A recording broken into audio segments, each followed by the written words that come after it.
Brother Sam's video. Oh, you started the recording already before I finished laying out the right. Okay. Good evening, good afternoon, good morning, and everyone. We welcome you to today is the 31st of January, 2026. So the last Saturday of the first month of the Western or Julian calendar, as they say, or the Gregorian calendar. My apologies, as they say. And welcome. So we are continuing our presentations and discussion on the unfinished agenda of liberation. And liberation in this sense, to be specific, it means the liberation of the African economies. The purpose of the political liberation project was to pave the way for the economic liberation, which was the main and ultimate and the real agenda for liberation. Imperialism, as you would or would not know, its main purpose, if you like, was to extract our resources from human resources to non-human resources under the ground, on the ground, and sometimes even above the ground. So that was the agenda. And that form of extraction, colonialism, ended with the liberation movement.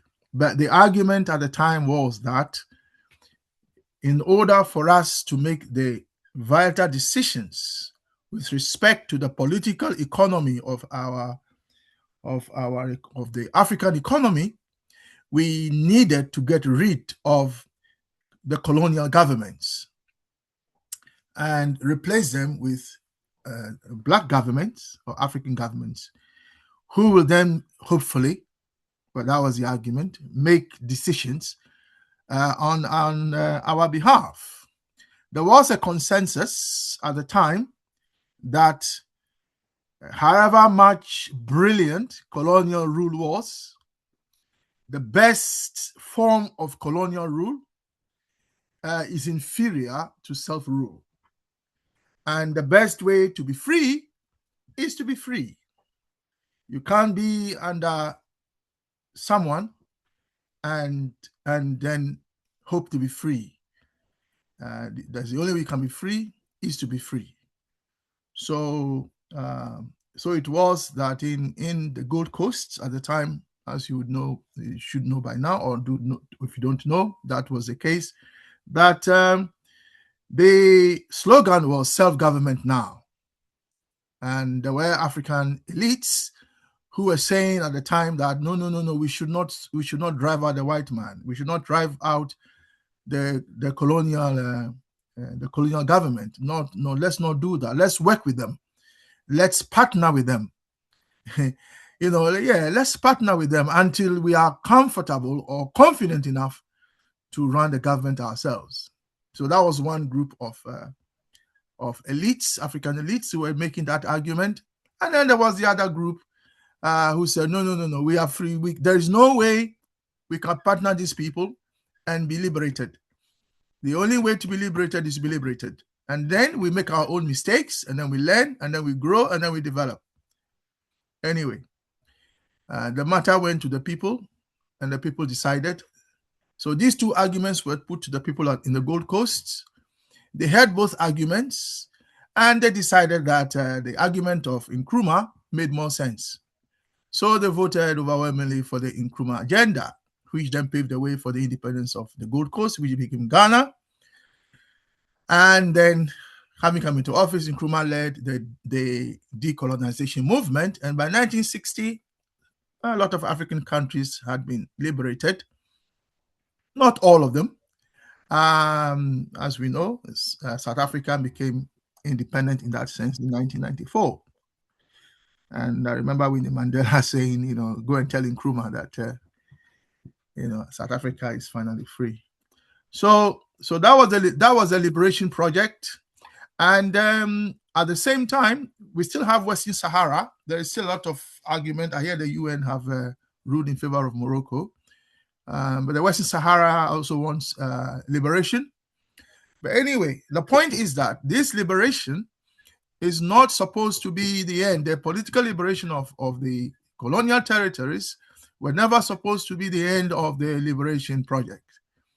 The real liberation project was economic liberation, and we still haven't got that. We have now neo-colonialism, where the African leaders, or the black people who took over, or the leaders who took over from the colonialists, are comfortable working with imperialists and suppressing us. So that is where we are. So it is an unfinished project. It's called the African Revolution. It was derailed by the CIA, as you all will not know. That notorious, criminal, inhuman, and very wicked organization that exists only to commit the worst atrocities on this planet. There's no atrocity you can't think of that the CIA is not behind, whether it is dissolving human beings in acid, whether it is ripping pregnant women open, whatever. Just think about any atrocity you can think of, the CIA is behind it. That is their job. They are sanctioned by law in the imperialist state of America. That's another story, by the way. So, the unfinished project, that's where we are. And we are going to, we heard from some of our brothers and sisters last week, and we thought we should have a second part, which is today. And today we are going to be hearing from our brother Sam. He sent us a video which is on the screen. We're going to listen to that video. I think it's about half an hour, if I'm right. We shall be patiently listening to the video, listen to our elite, one of our legal minds, one of the best on the continent from what I can see, making the Steve Biko lecture. And as you know, Steve Biko was one of those who really fought for what was called in the Black Consciousness movement, told the Black people that they are on their own. They should stop wanting to associate with people who didn't want them. If people don't want you in their organizations, why are you forcing yourself? Let's form our own organizations, and let's just and let's carry on. But anyway, so you're going to listen to that video, and then we shall then Brother Sam will say a few words, and then we shall then take questions and answers, and then we'll move on. If there's anyone else who's going to be presenting, we shall hear him or her. And then hopefully the second part of this session will be open discussion. We have a few brothers and sisters here who can chair various parts of the meeting. I will myself, once I've introduced all of us, hand over to Brother Pigeon, and then Brother Pigeon will oversee the first part, and then the discussion. Brother Welcome is here. So is I believe Sister Tapua. So they can jointly chair it if they want, or one of them chair. So I'd like to welcome you all. So let me now welcome everyone. So welcome Sister Portia. Welcome John Warui. Welcome Benny. Welcome Brother Karanja. Welcome Brother Joseph. Welcome, Sister Njedika. Welcome, Brother Pigeon. Welcome, Sister Tapua. Welcome, Sir Windhawk. Welcome, Brother Sam. Welcome, Brother Pigeon again. And then welcome myself. Welcome. I hope you all had a good week so far. And and then you are here to listen and to debate, to share, to contribute, to challenge, and so on and so forth.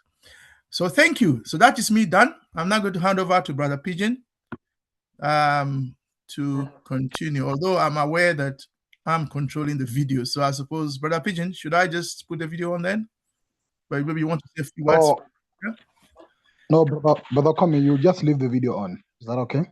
Yeah, so should I play it? No, let me just have a minute and then you can just say a few words. Yeah, excellent. Thank you. Let me know when to start playing. Oh, thank you. Yeah, thank you very much. I won't take much of your time. I actually appreciate your time and your presence once again. As we've known, and Brother Kwame has said, this is the second part of liberation. I think we're looking forward to maybe out of this conversation to understand what are those unfinished liberation projects.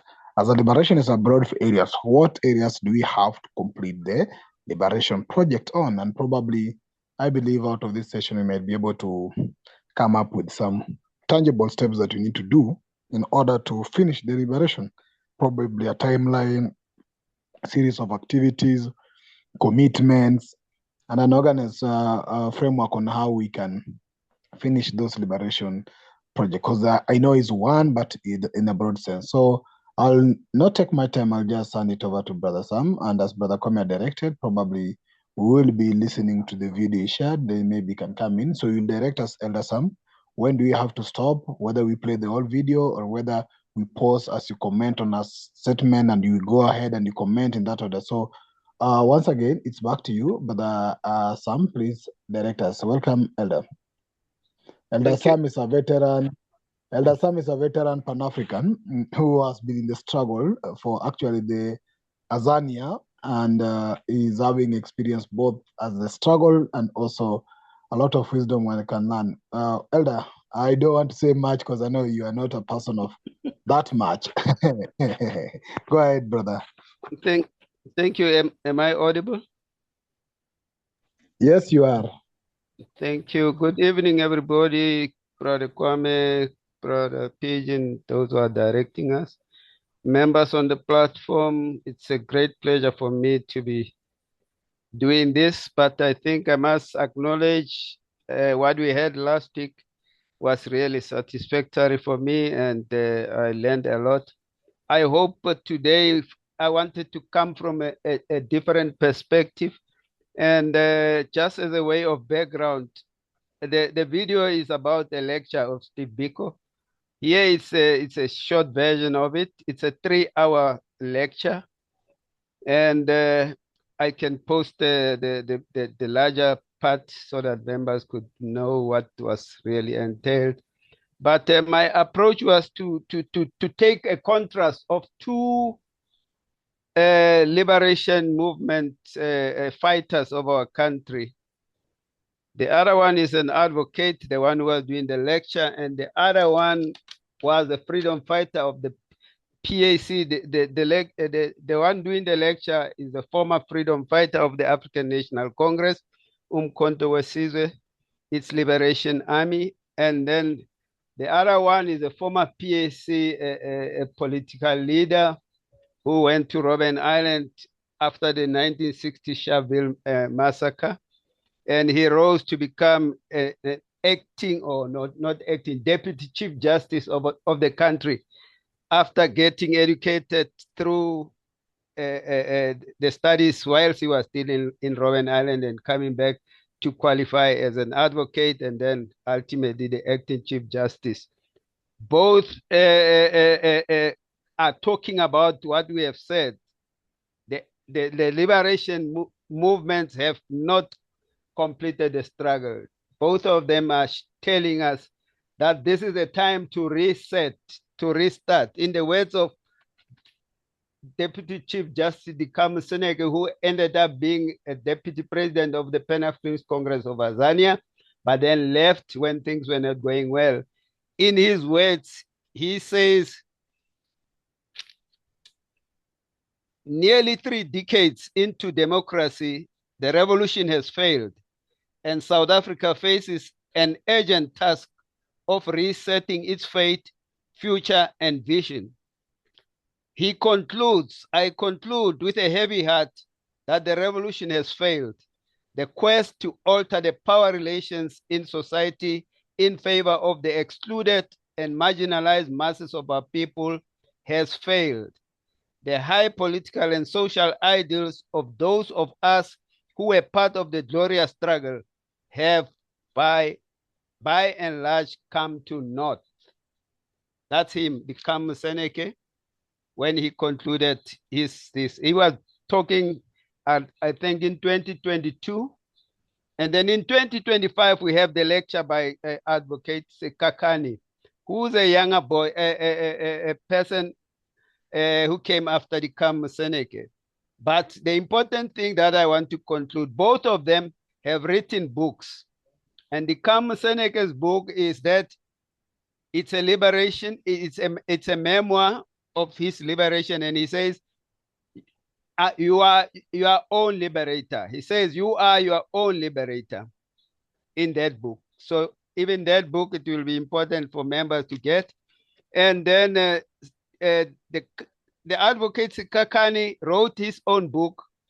He is taken as a rebel in the country, and he calls that book a memoir of a rebel advocate. But in the lecture, I hope he will bring out a lot of things that will help us to understand why we can say the liberation has failed, and what are those aspects that make us to realize that the liberation has failed. And I think somewhere, if you get the whole video, he goes into depth of what must be done in order to say we have liberation. And I think we all come to the conclusion that total liberation is what is required. Brother Kwame, you can play the video now. Thanks. Thank you. The one you call the best constitution in the country. Let me. Ladies and gentlemen, Sorry. the constitution that we have. My apologies. The one you call the best constitution in the country. Sorry about that. The words have covered. The words have covered the screen. So let me correct that and then come back. Thank you. And Brother Kwame, you can probably expand the screen. I don't know if it's possible, so that it's only display the content. Yeah, I'm trying to do that. Thanks. Constitution in the country. The word constitutions means to create, to make. And so you don't have a constitution if you've not constituted what should constitute your state after colonialism. Is that better? That's a full screen. That's perfect. That's perfect. If you want to know whether the Constitution is the best constitution in the world, as we say, go ask the... Ladies and gentlemen, the Constitution that we have, the one you call the best constitution in the country. The word constitutions means to create, to make. And so you don't have a constitution if you've not constituted what should constitute your state after colonialism.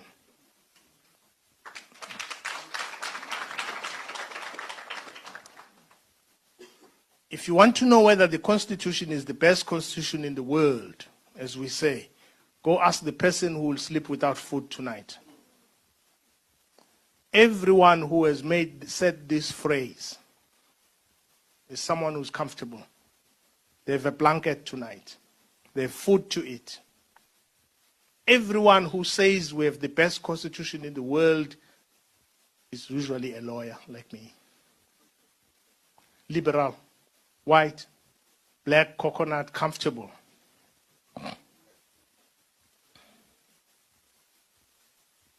It is true that we are afraid that Bigo would be embarrassed that we've not constituted what is called a post-colonial state. Kwame Nkrumah would be worried. Tambo would be worried. And everybody else whose blood was shed to reimagine, so that we could reimagine ourselves, prouder, better, clearer, telling the truth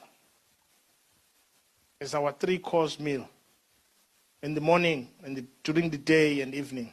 If we told the truth, we would know that we've sold out our people. We would know that when we lawyers tell you that we have the best constitution in the country, it's a lullaby song for you to sit and hope to be comfortable someday. You are lonely, you are invisible, unless you've been co-opted. Our people have been invisible for too long. You are invisible, yourself sitting at the edge of the table of the master that pays you. You are invisible to him, usually a man. You go to him in Stellenbosch to kiss the ring, to betray your own people. George Orwell tells us this about this plight that could have been the plight of black people, black professionals, black academics, black political parties, everybody, all of you sophisticated, justifying cowardice and inaction, complicity, saying you are watching the balance of forces. You are not watching the balance of forces, you are betraying. And George Orwell says this, complaining about years of invisibility and loneliness. Says this about people, individuals who are lonely and nations who are lonely. Quote, "The most terrible loneliness is not the kind that comes from being alone, but the kind that comes from being misunderstood. It is a loneliness of standing in a crowded room surrounded by people who do not see you, who do not hear you, who do not know the true sense of who you are. And that loneliness where you feel as though you are disappearing into the fading background until you are nothing more than a ghost of your former self." He could be speaking about you or me. This invisibility is the condition of black people, the black majority in this country. This invisibility is the known black condition in our white world, our white universities, our white corridors of power and parliament, our white offices in Pretoria of presidents who've sold us out, who walk across the world telling lies, hiding statues of money while people starve. It will take a refusal of this condition to defeat the entire paradigm that renders us invisible and therefore a nullity in the universe. Biko was a dissenter. He was not complicit. Biko was a dissenter. He thought what we had not thought. And it takes a dissenter to change the world. It takes a dissenter to have total freedom. Look at Nepal. What are you doing? Even the French liberals are about to overtake you, because it takes courage to notice that the foundations of your society are cracking. It takes courage to imagine and see that the constitution that you have is something created to ensure the continued survival of white power in every dimension of our lives. It will take us not many years, not 31. It will take us just a day of courage to notice how lonely we are, to notice how invisible we are. The project of colonialism was about you disappearing from the face of the earth so that you cannot reimagine yourself as important. And once it dominated your mental universe, you are unable to think, to imagine a country that is free, in which you walk proud. It is that kind of oppression that Biko wanted us to get out of. He warned us when he said the most important weapon in the hands of an oppressor is the mind of the oppressor. It's time to take back that mind. How prophetic, indeed. It is this feeble mindset that makes us unable to imagine our brave selves. possibilities to defeat the current ruling elites and relive again. And of course, I know generally now, I hear many people in the ruling party who have just left the office. They've grown a conscience and a spine to critique what they've been tolerating for 31 years. It's a rule book of traitors who want to reinvent themselves. When it matters, they keep quiet. When they are lonely, they speak. I am not impressed with former members of liberation movements and government who grow a conscience to speak only when they have left the corridors of power. It is whiteness that Biko was warning us about. It is whiteness as a phenomenon that has permeated in everything we do. It is whiteness that has forced us not to be able to imagine laws that we can create. That Africa lived before we were invaded. We had laws, we had people, we had schools, we had algebra. We taught Europe mathematics. There was a continent before white people landed on our shores. There was us. We had laws. We had a God. I don't know his name or her name. We had a God. We were taught new ways of worshiping because the first way to dominate people is spiritual castration. You must take over what they worship, what keeps them firm. You must take over their mental universe, their spiritual universe, their knowledge base, their imagination about who they are. And in the courtroom, I use the word in my book, rebel advocate, because that's what I'm called. It's a derogatory term. Because you are law students, all universities are activists. I think you know. Most of us were law students. That activism hardly outlasts graduation.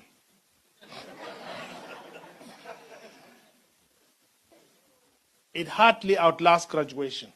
Because the system is waiting to swallow all of us. Because the system awaits us. Because at some point we will betray our people. At some point, this psychotic existence of black people who live at their expense affects all of us. Because those who've impoverished us, who've taught us who we are, when it's who we are not. This psychotic existence is the one that blocks us from total liberation of our minds. And it is for that reason that lawyers are unable to imagine that law could be different. That our judges, I'm not picking on you, JP, that our judges do not understand that a court is not a court of law in a liberated country. It's a court of justice. There's a difference. And so we are subjected to Eurocentric legal positivism, which assumes that we had no laws because we had no minds, because we are not people. And so total liberation is the dismantling of that complete colonial edifice in everything we do, in culture, the music we sing, the universities, what do we teach, the production of knowledge. What lenses do we use to see ourselves, to see our society? Ladies and gentlemen, it's time for immediate action. I call this paper a call to immediate action because it will take those who are uncomfortable to rebel against what we're experiencing in our courts, in society. You just have to go to New Brighton here. If you think what I'm saying is untrue, and see whether you will be able to spend a weekend there. Because it's the conditions that we've normalized, but nobody else except the black majority lives in those conditions. So coloniality, as I say in the book, and the continuing plunder of our resources used for the white minority only by imperialists and settler colonial powers, it thrives in the absence of mental liberation. It has succeeded in the past 31 years because there was no mental liberation in our leaders. Because black consciousness was pushed to the peripheries. Something that would have taught us that we're not slaves, that we can think, that we don't have to adopt neoliberal policies in order to sound clever. That our people for millions of years lived, mastered their lives. We are not a creation of 1652. Some academics who critique the colonial history also start in 1652 to describe us. We have lived millions of years, created institutions, cities, universities, and knowledge. And until we teach our children that positive history about themselves, they will produce lawyers who comply. Ladies and gentlemen, when we created this constitution, that I call a lullaby song, we only went to two countries, Canada and Germany, and borrowed things from countries that have never experienced oppression and colonialism. We were sold a dummy. We were sold a dummy because we are African, we are black, we believe that something that is European is correct. And our law is based largely on those borrowed false truths. We live in a country that is a crime syndicate, led by criminals, crime bosses, traitors, servants to white privilege, and worshippers of the new pagan god called money. Our leadership, with a few exceptions of course, is nothing but a gang of thieves colluding with the old age crime syndicate of whiteness and racism. We allow it. Whenever bells of independence and freedom are rung in the continent of Africa, wherever you go, a new phenomenon of greed rears its ugly face and head, and former freedom fighters become allies of coloniality and Western modernity. This distorted colonial construct of social and economic relations continue to be our lived reality. And our laws, our economy, and every way follows that. Ladies and gentlemen, total liberation is going to demand that we create a constitution that constitutes a not neo, a post-colonial free state with free black minds that are proud, with a government not composed of thieves and traitors, but composed of people who are proud and who live the legacy that Biko and others lived, which is that it is the black condition that necessitated the struggle against colonialism. It is colonial invasion. It is land stolen from people who were there. I differ with a lot of my colleagues who say, yeah, the Constitution is right, Section 25 is there. You just have to. Where have you heard 65 million people from whom land was stolen saying in order to get it back, they must litigate? It can only come from people who themselves have forgotten who they are. And so this hypocrisy, this betrayal of the true sense of what the struggle against colonialism was about continues in our universities, in our hospitals, in schools, and everywhere. And what we must create is a just, egalitarian society. I know you think I live in utopia, because we are unable to imagine anything else. We've been conditioned to imagine what we know. And what we know is what we've lived under for 500 years. And that is black inferiority and white supremacy. And we can't imagine a country where black people walk proudly, run a country that's efficient, where healthcare is free, decolonial education is free. People live in places where there are recreational places for their children. Children can imagine a just society. Judges can dispense justice and not lies. Judges do not dispense relations with ruling elites and no more. They will create their defenders of ideologies and set of ideas whose basis is liberation. Ladies and gentlemen, the task for total liberation is the ability to reimagine ourselves, to reject what we know. It's difficult. That's why you think I'm mad. It's because it is difficult for you to reimagine yourself in a free country where whiteness, white knowledge, Eurocentric knowledge are not the only thing you know. We lived before we were invaded. We had ideas, we had pride, we had laws. We lived like a community. Ladies and gentlemen, we need to create a constitution where what was stolen must come back.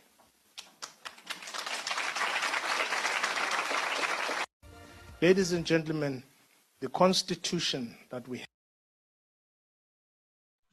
Thank you. Thank you very much. Thank you very much. Comrades, Elder Sam, I cannot say anything before you go ahead. So please go ahead, Elder Sam, first. Thanks, brothers and sisters, and I really am grateful for your patience.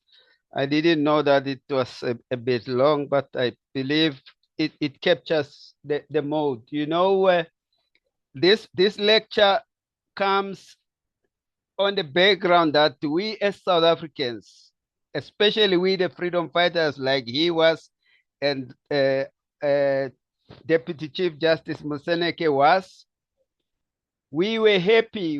We said to ourselves, our country is going to be the last in Africa to experience freedom and liberation.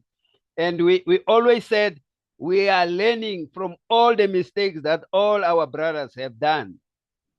But take the situation as we are and listening to what Advocate Kakani is saying, it says we have learned totally nothing. And in fact, we have agreed to collaborate with imperialism. And it is worse because these people in power are former liberation movement leaders. So you can imagine if they can thrive in this situation, then you must agree that the liberation has failed. But he also comes with solutions. He does not leave us there. He talks about total liberation, and he explains what if mentally we are not free, we will not get this freedom that we yearn for. And he tells us that we need to even teach our children. And this is the conclusion that I want to make. I've always said I advocate the story that I had, that a foolish old Chinese man was able to destroy a mountain in China. And he was mocked. He was told all stories that you are foolish, you will not, you are too old, you are frail, you are dying. But that old man said, I have done one thing. I have taught my children that this mountain must go, because when this mountain fall, they will have lands where they can plow, where they can do agriculture, where they can rear a cattle and everything, and they can make their economy on that land. And he said, even if I die, one of my children will continue, the other child will continue until this mountain has fallen. So we in this study group, I believe we are on the right track. We have already identified that we are in a neoliberal or neo-colonial system in our countries. And therefore, the studies we are doing every day are really broadening up what he said, mental liberation. And they are arming us with all other tactics of imperialism. You know, when you look at South Africa, everybody will tell you what a beautiful country, but there are still children, schools that are in mud schools. There are still toilets which are latrines, which are pit toilets. There is still sheer poverty in our country when we know that billions and billions of rands out of our minds are going abroad to the European countries. And this is what we need to fight for and change our country. We need to teach our children that until 1 inch, as Kwame Nkrumah said, of Africa is not free, we will not stop the fight. Thank you. Thank you, Elder Sam. Now I'll take any reaction, question, or comments in regards to the presentation and the video. May anybody who has any question at least raise their hand so that I can go around fast. I want to say something. Can you hear me? Yeah, please introduce yourself and proceed. My name is Ndongo Fai. I don't know if you could hear me well. Yes, we can hear you, comrade. Proceed. Yes, well, thank you very much. I haven't been to this interesting talks that you are organizing. This is the first time for me. My name is Jomain Ndongo Fai. I am a founding member of the Pan-African Federalist Movement, which has branches all over. And our goal is the political unification of the African states within our lifetimes. I heard a lot, especially the brother who spoke. I think that I kind of disagree with him a little bit, even though I agree with him. Let me say I agree with him 50% and disagree with him 50%. Yes, the liberation hasn't been completed in South Africa. But yes, there has been part of a liberation because today, Black people could vote, which wasn't allowed for them.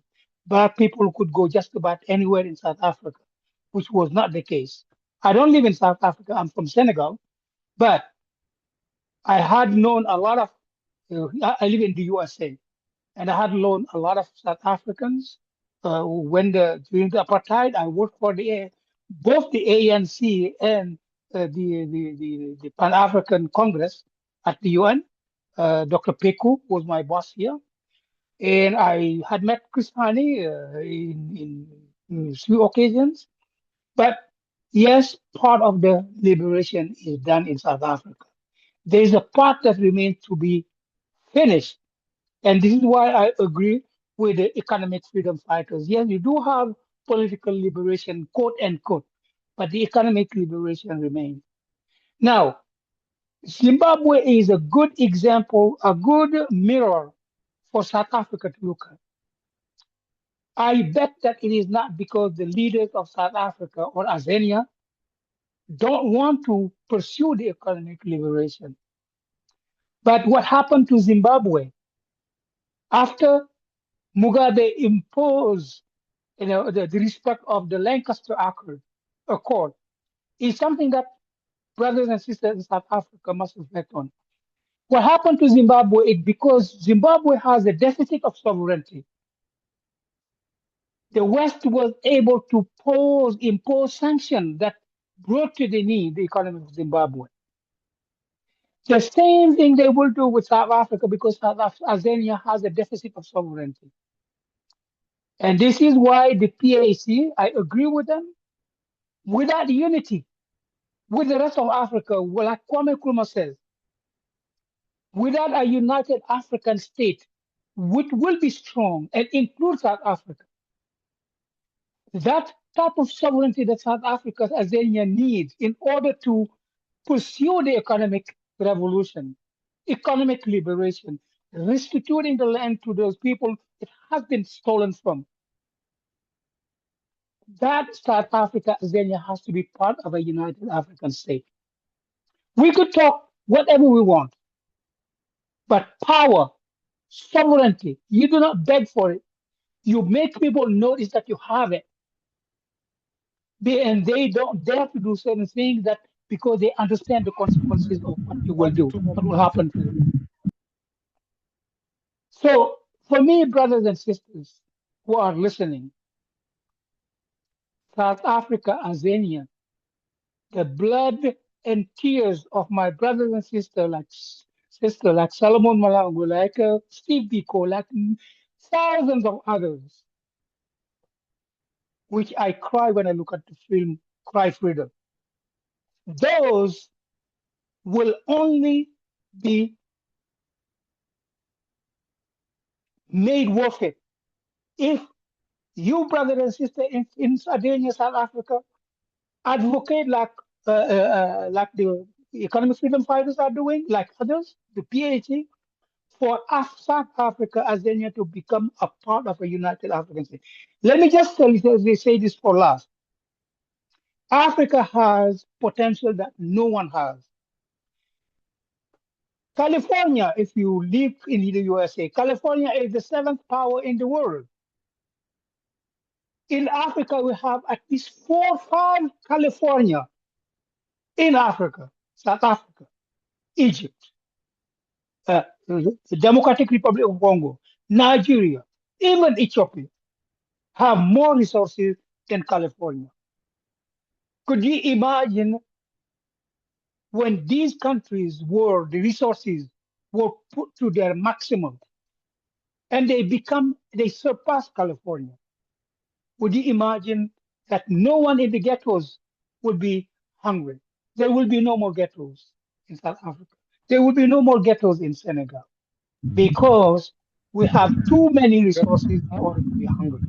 Healthcare, everything will be there.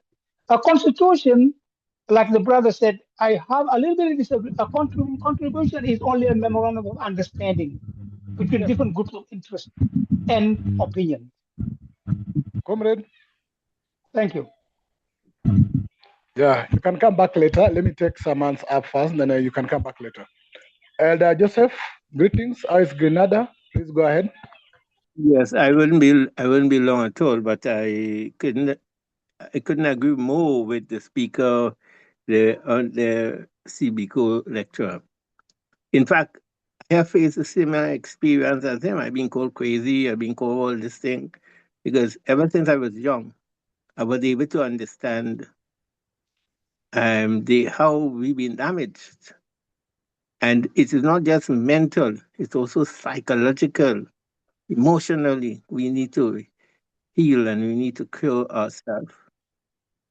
In fact, in the last few days, I've been having heated conversation with various people across the world, including in Grenada, where people are making an issue over how you go into an office, a government office, whether you go with, like attire like an European, or you adjust to the environment, the weather and everything. And people are so ingrained, I mean, with the colonized mind that they make a lot of issue over trivial matters. Now, if you notice, and I think this is going more and more in Africa, it is in the West, where from the time a child is young, certain things are done to the child. For instance, if the child is expected to be in school, and what they call school, I call it mind destruction center on this side of the world, they're expected to be put in a uniform. They're nowadays being graduated even before they leave the preschool into, that I might call it, early primary school. And of course, all through the steps going up, and the final one, they're expected to I say, clothe themselves in certain attire to confirm that they have been elevated to the state of a near Western or whatever kind of man you might, or woman. So all of these things we had to break up. We had to also see the effect on language on us. You know, I've been asking people, who is the first one that taught you anything spiritual or religious? And they're very at pains to begin to answer. If the truth be told, it's the same people. The people who opened the schools, especially in the Caribbean, I can't speak so much for Africa, but the Caribbean, the schools, when the business of slavery was being in the process of being dismantled, or if I should say, it have not been dismantled in the real sense of the word up to now. We still have the plantations in different form. We call it was then sugarcane, oil tourism, and mining and so on. one of the things that the authorities did, the imperialists, was to accommodate the missionaries so that they could create what they call good citizens. And they instructed those who were to become leaders in the way they should behave, how to dress, how to talk. And we have perpetrated that in the name of civilization. Do you still So want the oven on? I'm just Yeah. Should I please, turn it off? please. Oh God. As Henry Clark says, I could you take that. cannot expect to further liberation if you, after gaining the ascendancy, continue to use the same institution and apparatus, for want of a better word, that have been ingrained or installed in you. You have to come out of that and do something more radical. One of the difficulties I have with Kudu and Alendia is Joseph? that sometimes limited our tendency to be too restricted and not far thinking enough so that we could see things in a broader perspective. We need to learn from other people, yes, but we not need them to drown us. But there are a lot of things that we could learn from others because they're part of humanity and so on. Sometimes I hear people say, no, let's stay in our little corner. And that's one of the things I think is unfortunate. Thanks a lot for allowing me to speak. Thank you, Elder Joseph. Sister Portia. Then Brother Sam, your hand was Sawindok, your hand was also up. So let's take Sister Portia first. Sister Portia, anybody want to speak at this first phase? Let your hand be up, please. Okay, thank you so much, everyone. I just did an AI search. First, I want to thank Elder Sam. So thank you for the video. Thank you for your words after the video. So I just did an AI search. You know, we got so much now in these phases of cultures. Now it's AI. You can get AI for jobs. AI. So I just did a quick Google search with AI, and this is what it says to the points that have been made at that lecture. Quote, the indoctrination of Africans by Europeans was a central component of both the transatlantic slave trade, and noted the sensitivity with the word trade because it was trafficking, and formal colonialism, aiming to justify exploitation by establishing European cultural, religious, and racial superiority. This process involved a multifaceted assault on African identity, knowledge systems, and social structures. So that's just from an AI search. The point that I had wanted to make, it goes back to this talk. We've heard it more and more about mental enslavement. And the speaker spoke to it, saying how you have the lawyers who scream the Constitution and they're not missing a meal. I'm not saying that one has to advocate for, in order to advocate for liberation, they have to go starving. No, it's just that this idea that a system that has betrayed us, Africa and its diaspora, is going to be a system or systems that's going to liberate us. And so I very much concur with returning to the indigenous ways. Now, practically how to do that. I myself have already been open with all of you about my personal struggles being in a homeless situation. The more I think about that, one of the things that had me be in that situation is because I did not know who I am. I did not love who I am. And the idea of love that I had, it was from a racial capitalism system or systems. So in order for me to love myself, I had not to be myself. Thankfully, and it wasn't my doing, I am in that process of really accepting and loving myself and my communities, inclusive of my families that surround me. And so that for me is the first step, being in tune with families and communities and not trying to make them something that they are not and judge them for something I think they should be. I'll yield there. Thank you. Thank you, Sister Portia. Sir Windhoek, and as I've said, anybody who would like to speak in this first part of this session, please let your hand be up. After that, I'll take it to Brother Kwame, and then we transit to the second part of this. Sir Windhoek? Yeah, greetings to the whole meetings. Greetings, Brother Kwame. In fact, my hand was up. It was just by accident that I pressed that. So please just pass. Thank you. Thank you. Anybody who want to speak on this first part of this session in regards to the reaction, questions, or comment on the video, and also what Elder Sama said after the video, please let me know. Anybody? Your hand can be up, or you can unmute yourself. Brother Pigeon, a quick one. Yes. Nowadays, the most severe loneliness is the loneliness of being misunderstood. Is it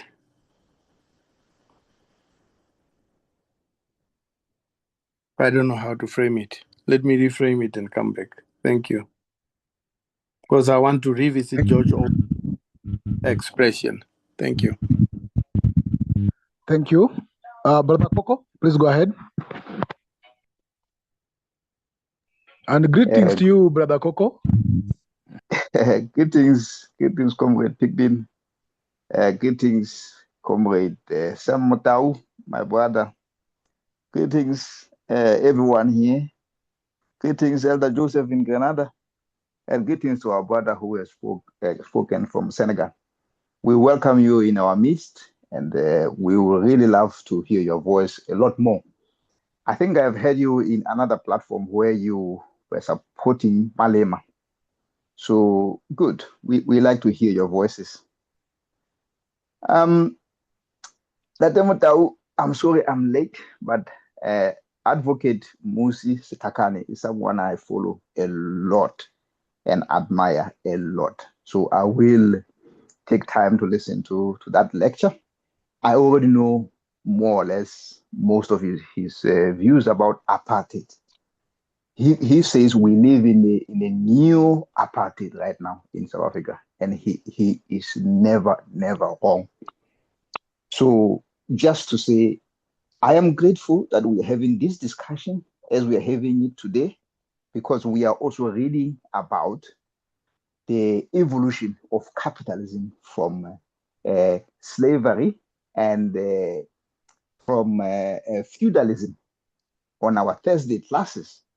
And if you read those and you see what is happening, you listen to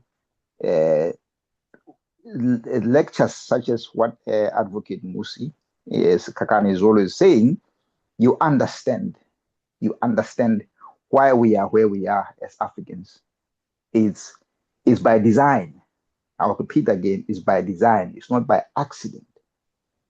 And by us continuing to think, we can use the same systems that were designed to exploit us, to sort of liberate ourselves, then we haven't started yet. We haven't started thinking. But thank you, Comrade Brigadier Mutau. You have already said we are already thinking about that as a conscientism study group, because we are taking the philosophy of Dr. Nkrumah seriously. We are trying by all means to see it from his own perspective and see it from the African way of doing things. And we understand that South Africa is just one microcosm of what is happening in the whole of Africa. So neocolonialism is not just in South Africa, it's everywhere, even in Senegal, my brother. It's everywhere, in Nigeria, in Ghana. Imperialism is a disease which we have to clinically detect and remove. Otherwise, there is nowhere that we are going. And that involves that indoctrination, which we have had to go through, majority of us. Otherwise, there is no way to. We talk about the African Continental Free Trade as if it is a panacea for Africa's ills. It cannot be until the African knows who he is, or until the African has built his own businesses with his brothers. And everything is held in Africa. It's held by the Africans, not as it is right now, 99% by the foreigners. That is the problem. My brothers, we are faced with a serious problem, which we have to put our thinking caps on and continue to come to these sessions and think about how we rid Africa of its ills. I thank you all.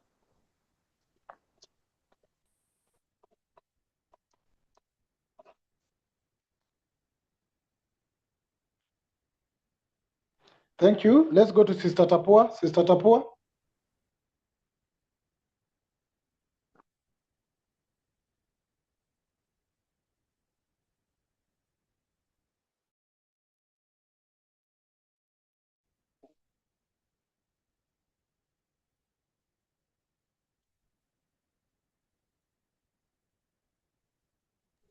Brother Pigeon, we can't hear you. We can't hear Sister Tapua either. What's going on? I have called from Sister Tapua to come in. I don't know if she can't hear me, maybe. But I'm saying she's unmuted. Okay, let's go to Brother Ndogo Faye. I know you're coming back for the second time, so I'll give you less minute, maybe a minute. Then we get to Brother Kwame. Okay. Yeah. The laughing is not included in that minute, I hope. Yes, proceed, comrade. Yeah. I just want to tell to the brother who spoke right before me. I certainly understand that neocolonialism and imperialism are all over. You see, I'm a political scientist, and I'm 70. I'm turning 70 in a couple of days. I have been for 57 years in this struggle. And I just wanted to inform you, the younger generations, that neocolonialism is a political system.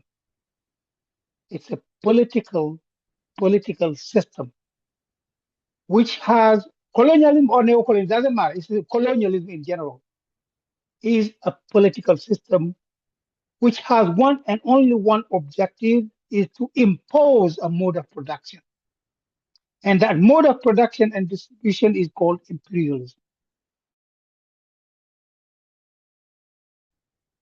It's an evolution from capitalism. This is why Kwame Nkrumah said neocolonialism is the last stage of imperialism. And that was why Lenin said imperialism is the last stage of capitalism. Neocolonialism is only possible if countries that are submitted to it are not viable, have a deficit of sovereignty, like South Africa, like Senegal, like 99% of the countries in Africa. Unity is the only one that can liberate us from this non-viability, this deficit of sovereignty that is a consequence of our non-viability. Unless we have the unity, we can't go nowhere. And if you look at the real reason why Nkrumah wrote Conscientism, if you read the book several times, you realize that his objective was only one: to make people understand that when the time you have to analyze the situation and see what is the basic fundamental contradiction. The principal contradiction today for us in Africa, it is not between our bourgeois and our capital, our proletariat. It is between us and the imperialists, meaning the foreign capitalists who are sucking all the resources of our continent using neocolonialism as their political system. This is why the Pan-African Federalist Movement is focused on organizing in December this year, what we call the Grand Forum of the African Unionists, so that all of the people who are talking about unity for sovereignty, whether they are cultural, whether they are economic, whether they are political, that we could come together instead of continuing to fight one another, competing for the interest, because the only one who benefits for us competing with one another are the imperialists, those who impose the political mode of neocolonialism to us. So I'm inviting this group to talk more about not what is being done to us, but what we could do for ourselves. Let us stop complaining because we are capable of ending it now. Let us be aware of what Biko said. The most potent weapon in the hand of the oppressor is the mind of the oppressor. Complaining is part of having the oppressor control your mind because there is no reason to complain. We have the power to free ourselves. Let's free ourselves by uniting. Thank you very much. Can I come in there, Brother Ndongo? Yes, but I don't know how many now. times, Brother Ndongo. I don't know how many times you've joined us on our Saturday sessions. This is the first time. Then please don't make assumptions. You say you are inviting us all because we are just complaining, etc., etc. I didn't say that. I want to assure you, well, that's No, what I didn't heard. say that. That's what I heard. That I didn't say that. I said, let us all of us. yes, precisely. Us. I'm part of it. Thank you. Okay? Yeah, thank you. First of all, please don't see division where there is none. I understand. First of all, I want to assure you that we share your passion and your vision. We have been saying to as many people as can hear us that we must stop agonizing and organize, because organization is what decides everything. And I also want to assure you, I am not making my contribution. I'm just coming in because of some of the things you said. So I want to assure you that we agree with you, and we agree with your quoting of consensusism. Although I will add that it's not just analyzing the concrete situation that is required by consensusism. We're also required to analyze the experiences and the state of mind within that context. But above all else, as in chapter 5, the goal is the unification of Africa. And that the book ultimately has been written, if you like, as a guide for us to understand what we need to do in order to unify the continent. The total liberation, unification, and development of Africa is the paramount goal of consensusism. And that is a goal of our brothers and sisters who are here. And we thank you for the invite. Please put that in the chat for us, because I think, I don't know if all of us here, but those who have heard you, I'm sure, would like to attend the event that you have mentioned. The final point I want to make is that from what I heard you say, you said that imperialism is a political system. I want to add that no. Imperialism is a mode of production. Yes, precisely. So I wanted neocolonialism is a political system. Yes, and I want to add that it's not just a political system, because neocolonialism and the colonialism before it are all instruments of imperialism. So I just wanted to add that I agree with you, it's a political system, but I want to extend it to say that it is also an economic and social system. In other words, it is a political, social, and economic system. And for those on the left, we will understand this as political economy, or a political economic system. So under colonialism, they didn't, in some cases, not all, they didn't worry so much about our social systems. They focused more on the political economy. But as we saw in parts of Africa, like in South Africa, Zimbabwe, and others, where they settled, they also disrupted the social system. And Brother Pigeon, I just wanted at this point to just contribute to what Brother Ndongo was saying, but I have my own views on what I heard the legal mind say, but I'll pause for now because other hands were before me, and I'll come in after you've spoken. Thank you. Thank you, Brother Kwame. I'll go to Tapua, whose hand was up. Then you'll come with your points. And now we can be directed to the next part of the rest of the maybe 40 minutes or 30 minutes that we'll be having after that. So, Sister Tapua, can you try if you can hear you now?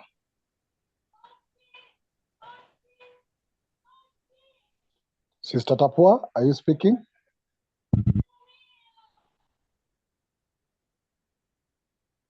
Okay. Sister Tapua, it seems we may not be able to hear you, unfortunately. So please do try again. And anytime you are ready, try to raise your hand so that I can give you a chance as well. Sister Tapua, one more time. Okay. Brother Kwame, please share your thinking in regards to the video and the Sam presentation, and also please direct us to the next part of this. Brother Kwame? Yeah. So thank you all for coming once again. I'm Christian Kwame Agbotsa, Ghanaian by nationality, residing in England.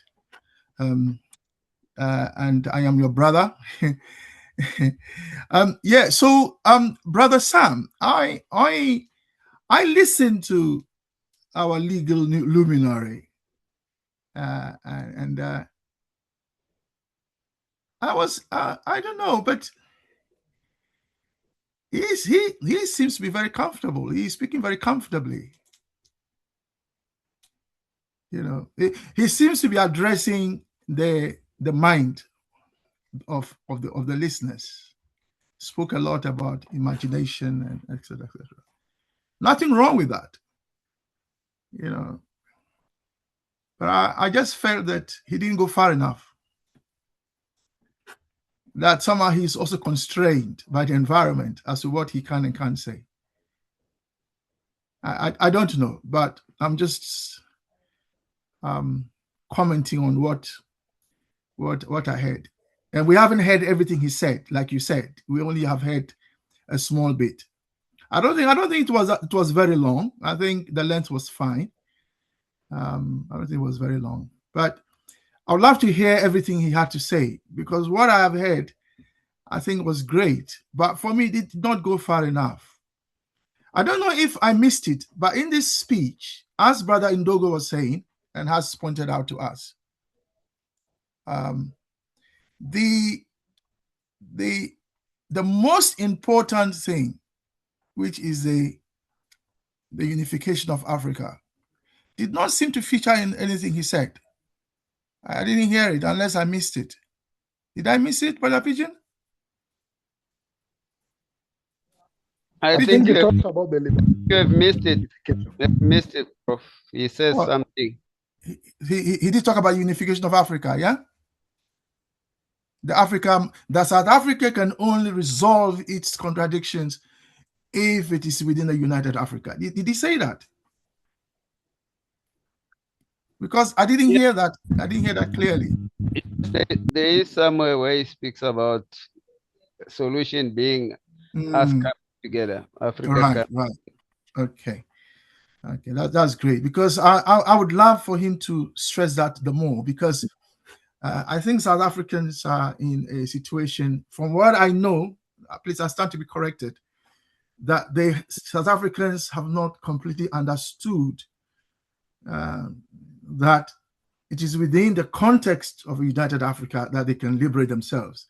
And they think that they can, by themselves, build an independent South Africa that can liberate them and increase their standard of life and so on and so forth. So I think illegal luminaries like this our brother, our senior brother, call him senior brother, should continue to stress the importance of the unification of Africa. And then going to what Brother Ndogo said, and I think that is our position as well, which is that we can cry till the cows come home. We can sing till the cows come home. We can shout till the cows come home. We can complain and agonize till the cows come home. We can dance and dance and dance. We cannot do all those things. But until and unless Africa is united, nothing will change. Let's get that through our heads. Let us all be clear on that. No single African country can make it. You are not strong enough. The brother, I don't know which brother it was, I think the same brother talked about California, that's where he lives, that there are 4 Californians on the continent.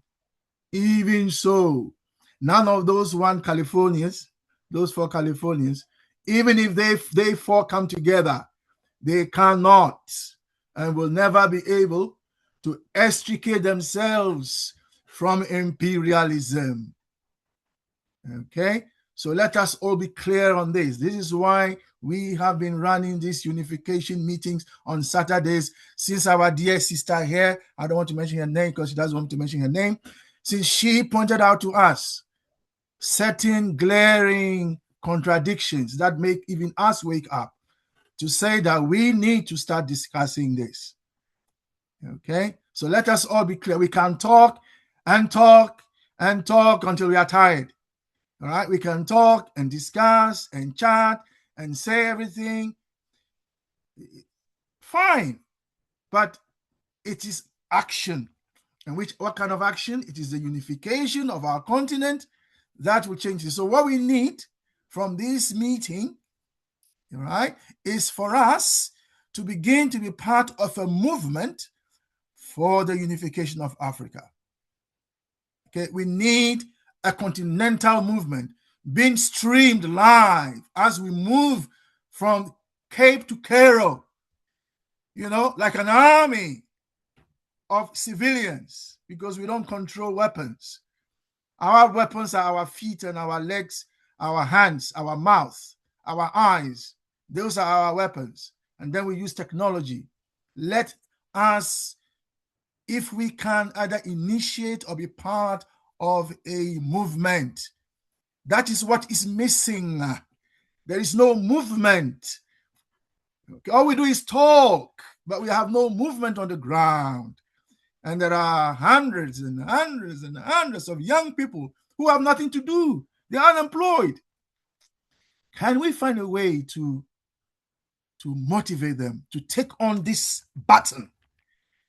Because when they do, they will march, us to unification, because the leaders cannot ignore them. Already some of the leaders are taking power in some of the countries through the armed forces. Okay, already they are doing that. Some of the young ones are doing that already. They are fed up waiting for the old ones to make decisions. So now they've taken over. Okay, so we need the others to wake up. So brothers and sisters, that is the issue. The final thing I would say is that we here, or say some of us anyway, have resolved to put our name out there as brothers and sisters who want to focus on this movement. And we know ourselves here. We are waiting for a document to release. It's almost ready. We shall sign it and we shall release it, and that will signal the beginning, we believe, of this movement. Thank you.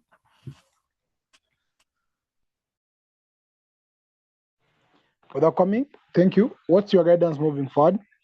So let's. In the next 30 minutes. Yes, Sister Tapua has been trying to speak. She can't. She's tried. I don't know if she still can. So I will hand over to Brother Welcome, who is our lead when it comes to the unification of the nations of Africa. It is our dear belief that we can't unite Africa on the basis of the neo-colonial states. The neo-colonial states were not created by us. They are instruments of oppression and suppression. They are arrogant. They are controlled by a small minority of nationalities.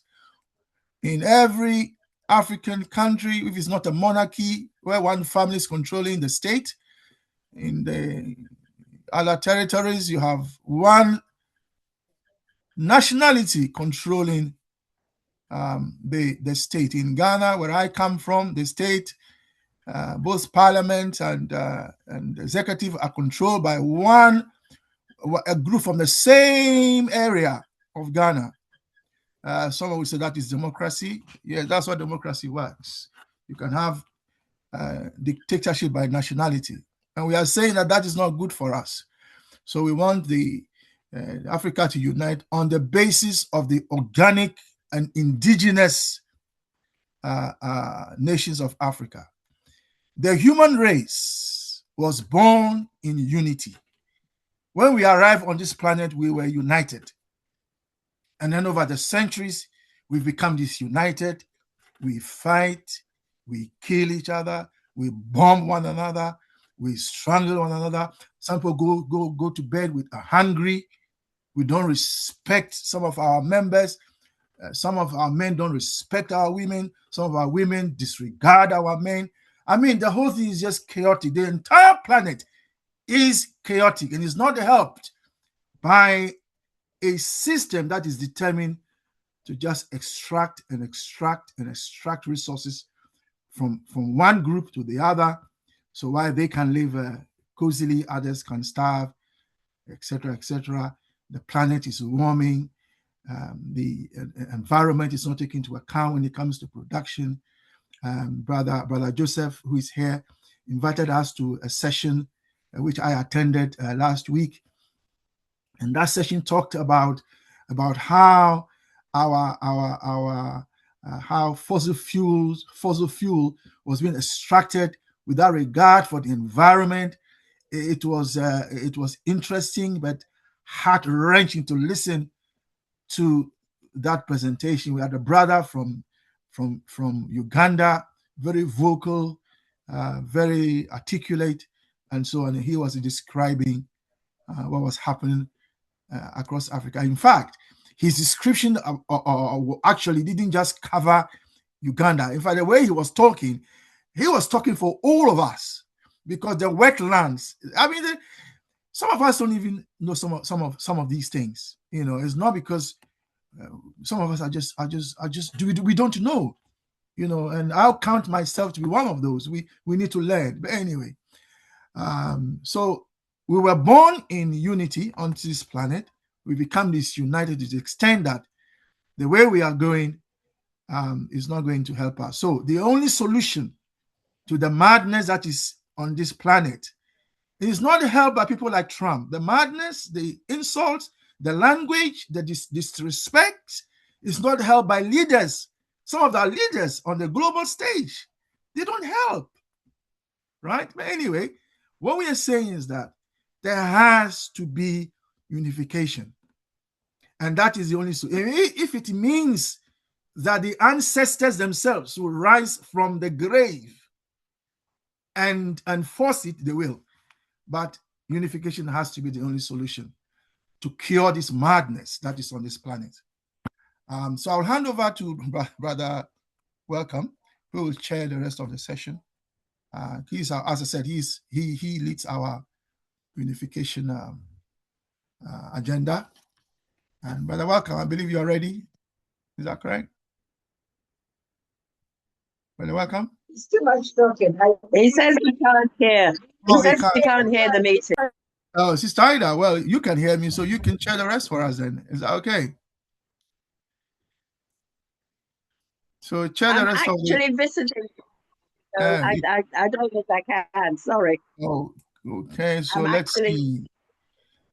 Brother Joseph, your hand is up, so you can chair for us, can't you?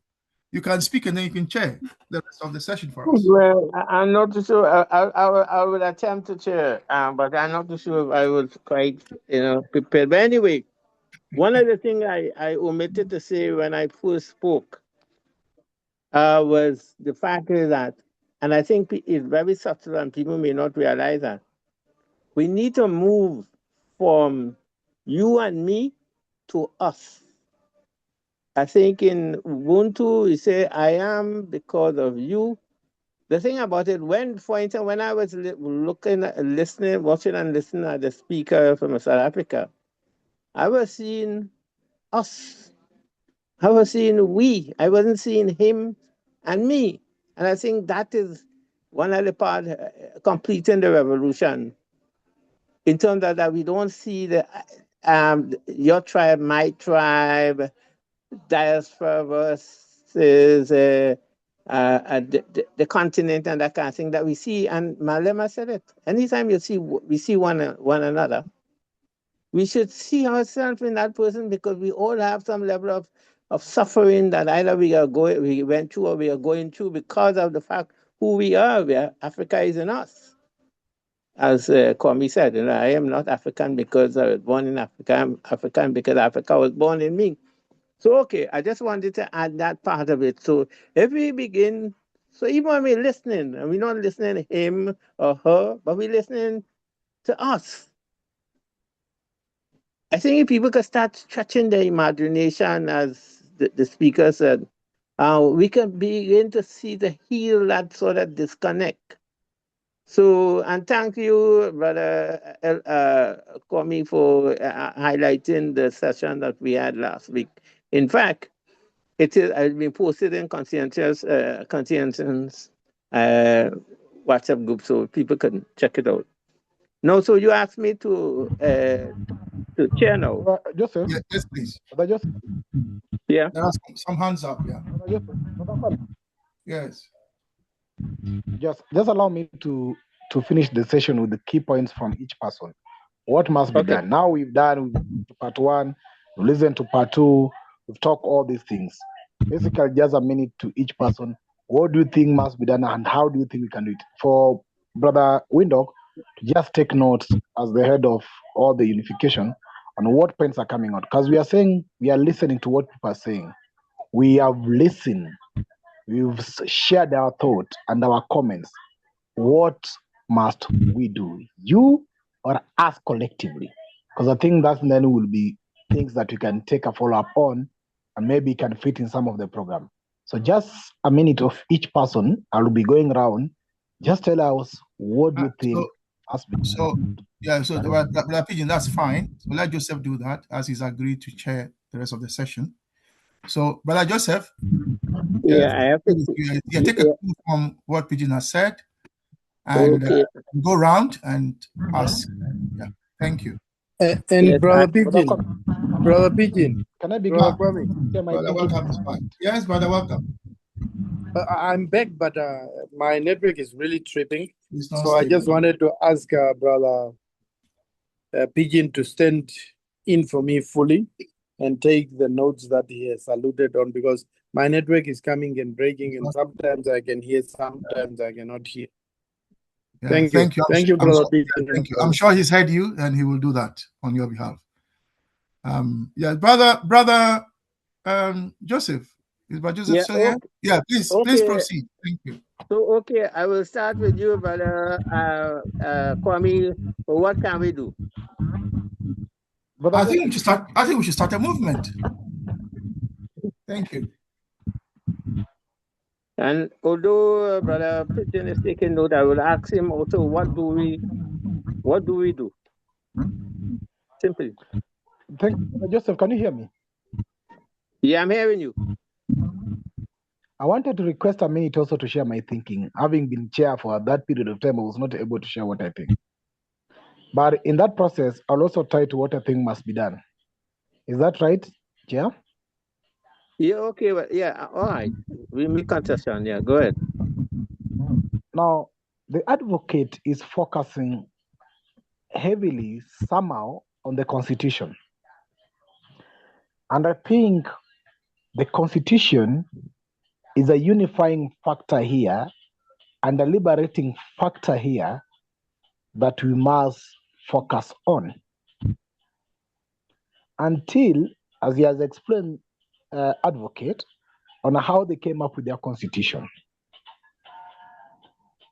It is very hard for us to liberate the continent or unite the continent if we still are ruling ourselves, governing ourselves with our colonial constitution, not even a neo-colonial one.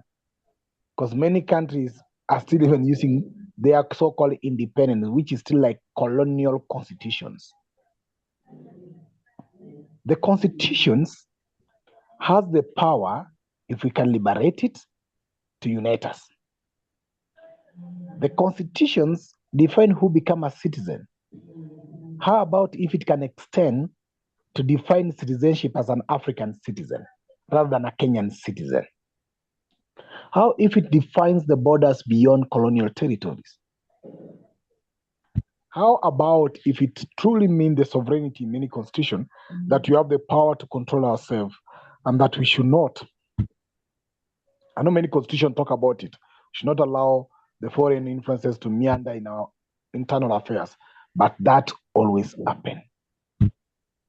As it talks about the judicial system, as I wind, it said that the courts must not be, I don't know, the house of law, but rather the space for justice.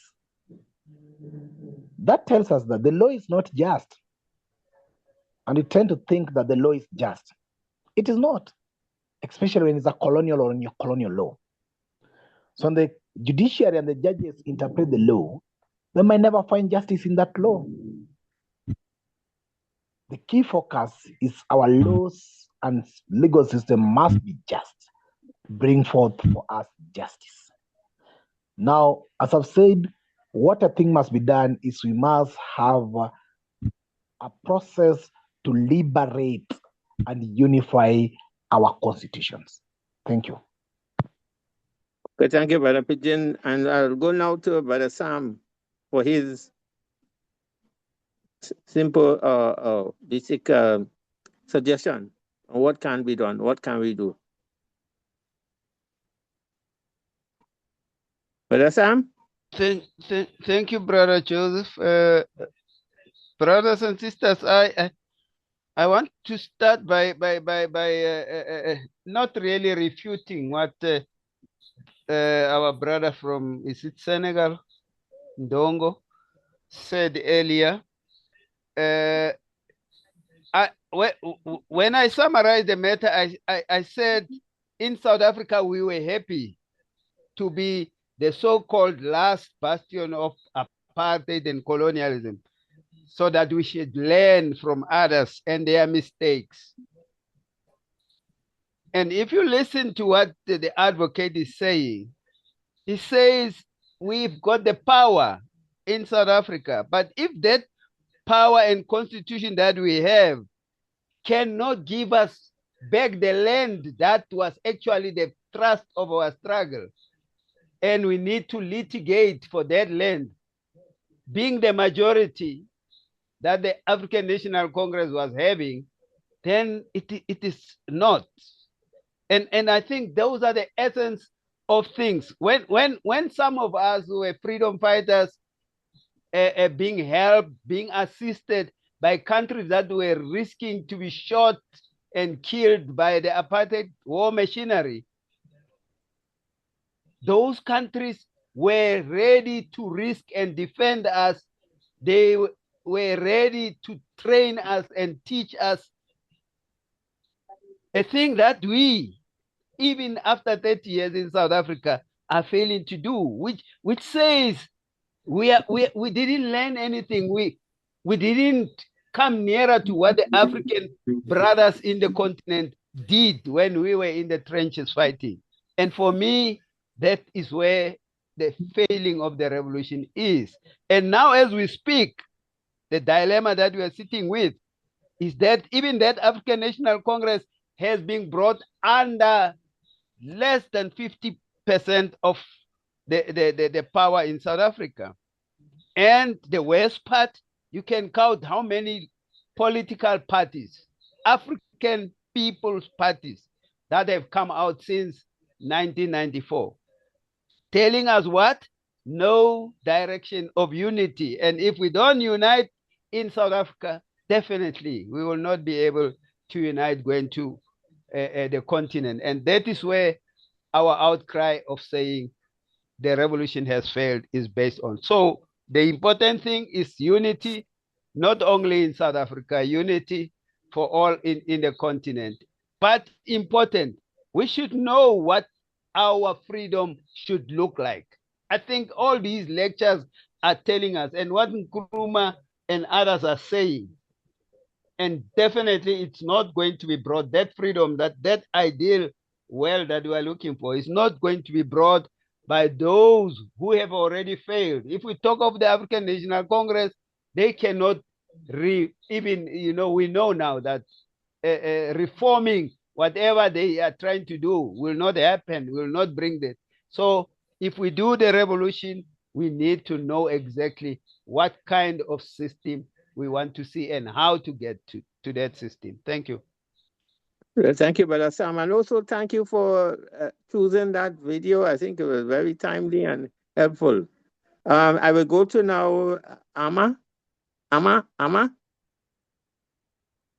Hello. Hi, Yes, did you like to speak? Yeah. I mean, what do you think we can do? What can be done and must be done starting now?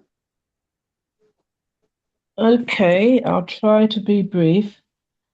Firstly, I think we should remember and learn from the actions and activities of those who've gone before us, both the things they did which progressed our struggle and our drive for African unity and the problems they faced. Because we sometimes talk as if nobody has thought about this before.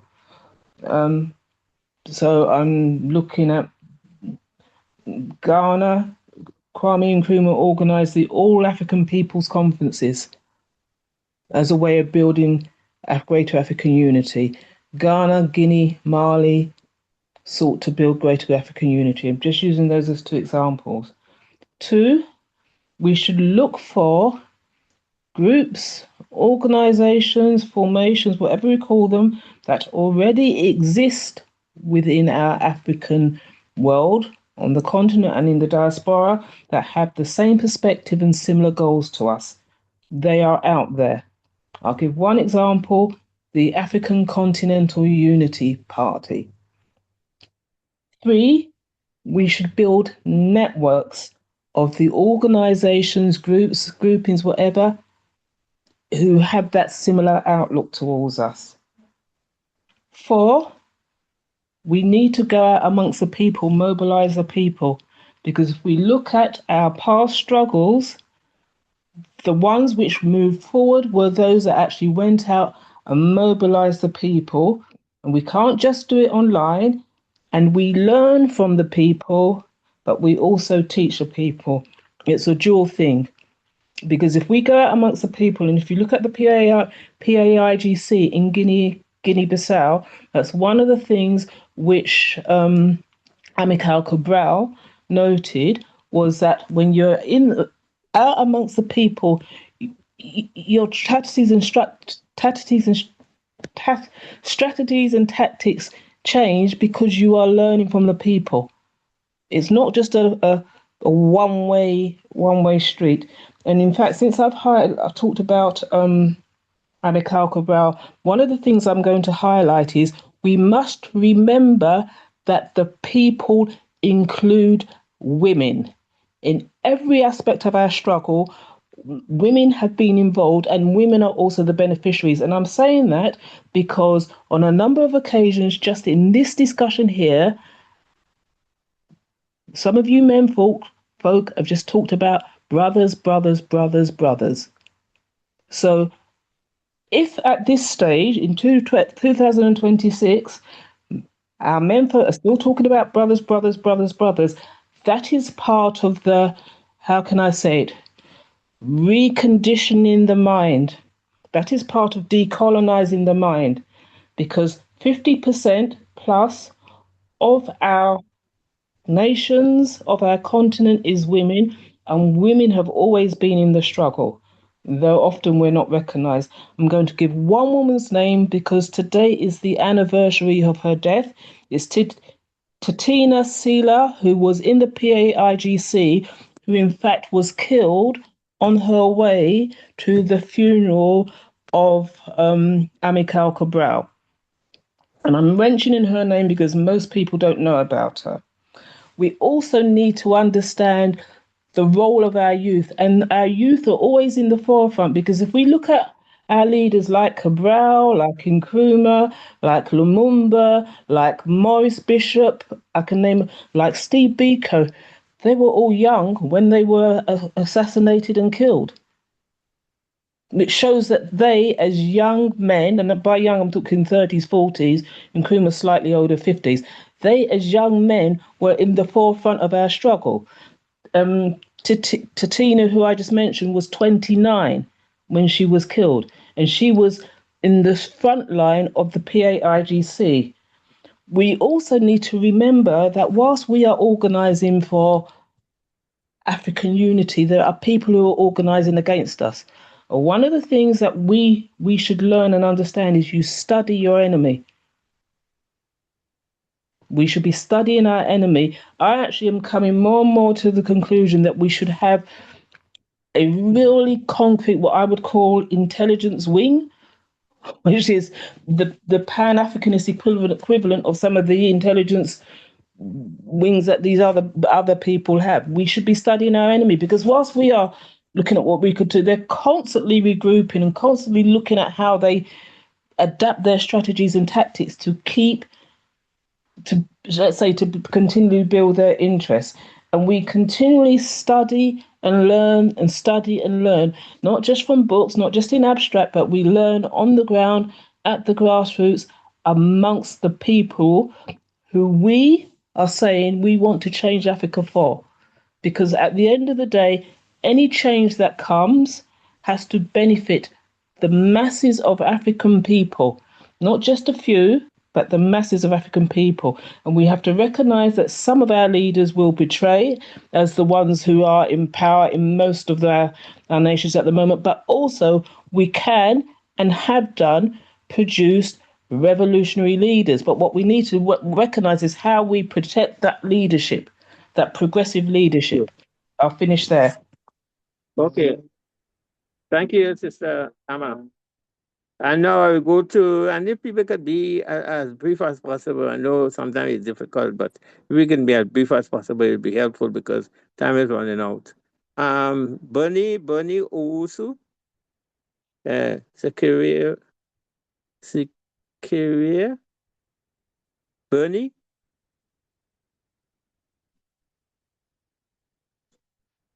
Bernie Owusu. Are you there? So I will skip and go to Brother Karanja.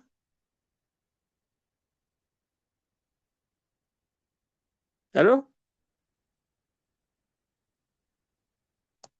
Hello? Yeah. Hello? Brother Joseph, if they don't respond, just move on. Yeah. Okay. Just keep moving on. Thank you. Hello, could you hear me? Sorry. Yeah. So go Greetings, ahead. family. Yeah. Who is that? Who is that? Brother Karanja? Yes, Brother Karanja. Yeah, well, go ahead. Quick. Thank you very much. Sorry, it took long to unmute. Sorry.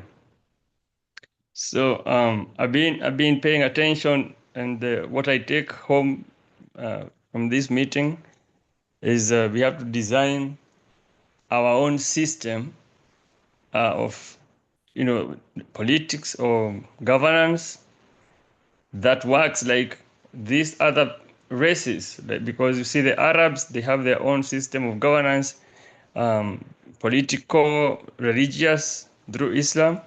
The Europeans as well. You see the Chinese, they also do their own thing. So the black man or the African must design our own, and we have our own Ubuntu. We just have to see how, like the sister said, how you reactivate the self-love and family love, and then we put our cooperation and build, maybe we can really activate Kwanzaa. We have Ubuntu, we have Kwanzaa. I think we just have to see how we apply this to everyday life or every minute of our life. Peace. Thank you. Okay, thank you, Brother Karanja. And now I ask Sister Ida. Sister Ida? Brother Joseph. Yes. I'm afraid I missed all the presentations, so I'm just catching up with what others are saying. No, Sorry. what we asking you, what you think can be done? It was said that by as one of the respondents that we can't just continue crying and complaining and so on. So we need to move towards doing things. So the question is, what is one of the things that we can do now or could be doing now? Well, I think. I mean, again, the background of the total liberation of Africa and African people. Yes. But I think the fact that we actually have a Saturday meeting trying to think of ways that we can have United Africa is a move forward. Because if I look at some of the things I see in lots of different groups, suddenly I hear people talking about a United Africa. I hear them talking about a single passport. So I hear them talking about a lot of the things that we are talking about and have been talking about for at least 2 years now. And they're also talking about reparations in Africa. You know, Africans are also talking about that. So I think there are lots of things that we're hearing, which in the past, maybe because we didn't have the freedom of YouTube and stuff, it might have been mentioned, but it wasn't being mentioned so publicly. So I do think that there is a slight move forward. It would be nice if it could be a faster move. It would be nice if we could see different things happening in Africa, which maybe might have a footstep that has come from directly from this group or the Saturday meetings. But I think where there's life, there's hope, and we're moving forward is the best I can say. Thank you. Okay, thank you, Sister Ida. And I'll go back to Bonnie. Bonnie, are you able to give your take right now?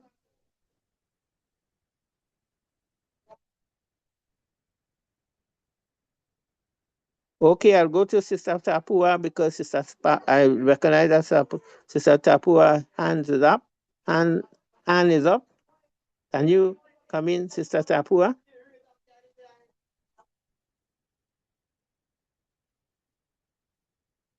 Sister Tapua?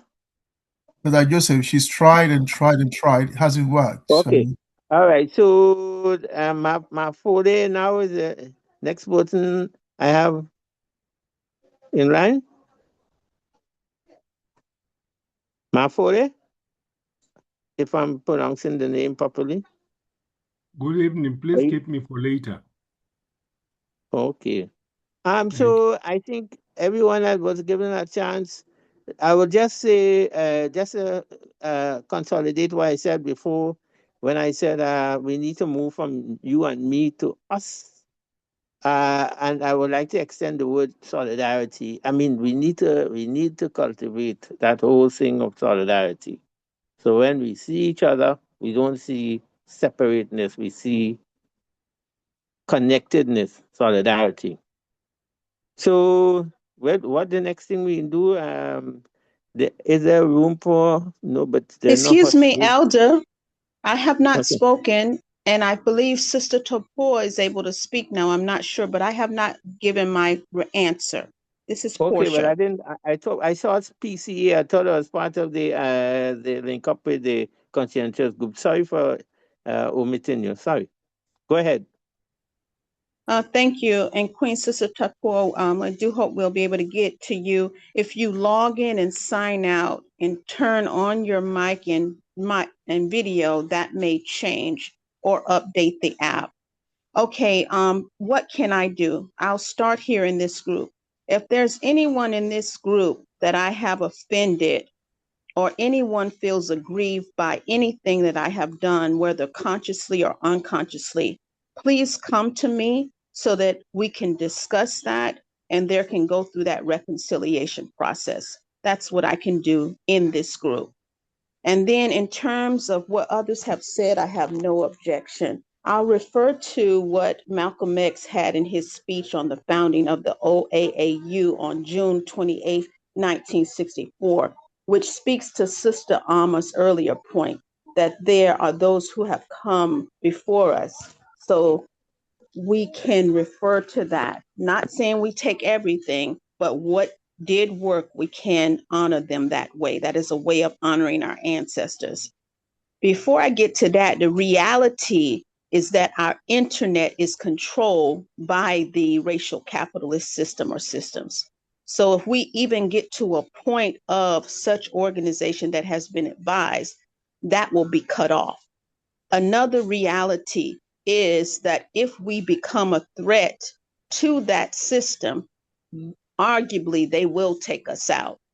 It's not trying to be sad or give them more power than they project they have. This is just a reality. So again, getting out of the systems, I would concur. Malcolm said, 1, have an establishment. 2, have self-defense. 3, have education.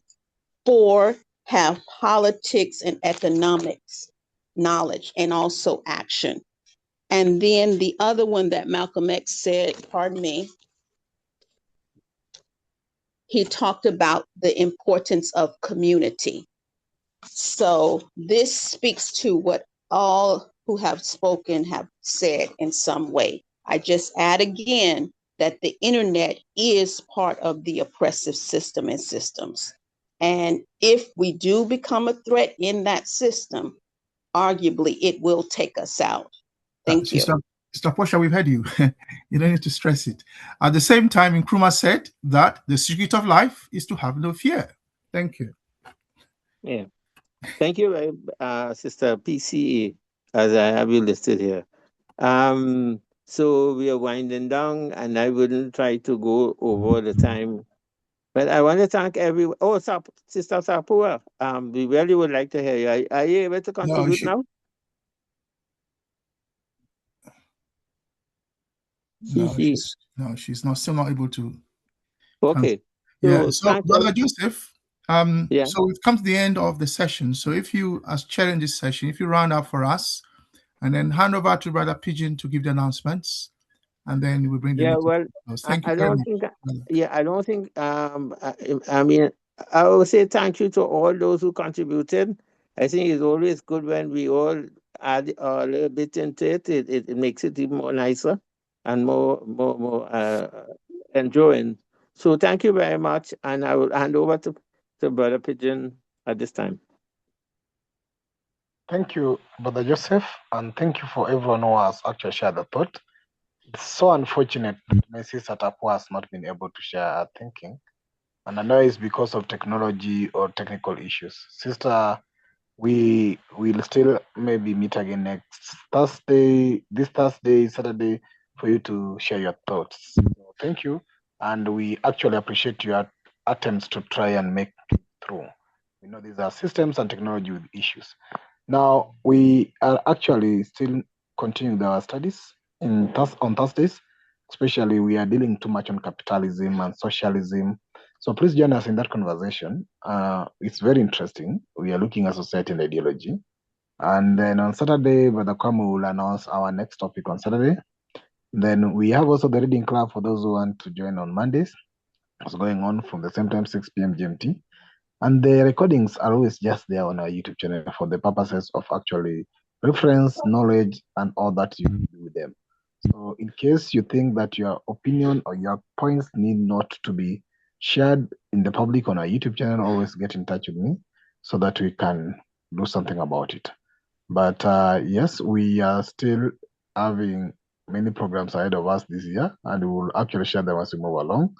I've taken some points. Those who wish to share the points directly via chat, please get in touch with me via WhatsApp. You can share with me what you think we can do in regards to this. Then we'll compile it, and then we will see what we come up with a program to implement them. So please get in touch with me as well to share the points. Thank you for now. Brother Kwame? Before you go, Brother Pigeon, could I ask that either you or Brother Sam share with us in some whether it's afterwards the link to the video, because it would be good to watch the full one and to really take in as much as possible. Thank you. Yeah.